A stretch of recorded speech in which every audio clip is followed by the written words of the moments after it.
અમને ઘણા કહેવા આવ્યા, અહીંયા મીડિયાએ પણ પૂછ્યું કે બેંક ટિકિટ રદ નહીં થાય તો શું કરશું? એટલે મેં કીધું કે હવે તો કેસરિયા કરીને નીકળી ગયા છીએ, પરિણામ જે પણ આવે પણ લડી લેવાની તૈયારીમાં છીએ. હું અહીં કવિ દાદને ફરી યાદ કરવા માંગુ કે શિખરો જ્યાં સર કરો ત્યાં કીર્તિ સ્તંભ ખોડી શકો, પણ ગામને પાદરે એક પાળિયો એમ નામ ન ખોડી શકો.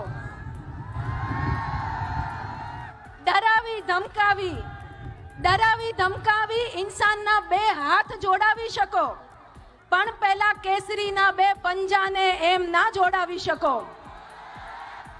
તો અહીંયા આ બધા કેસરીઓ ભેગા થયા છે. એક વાત નક્કી છે, સ્વાભિમાન સાથે સમાધાન નહીં, નહીં અને નહીં, અને સ્વમાનના ભોગે પણ રાજકારણ નહીં, નહીં.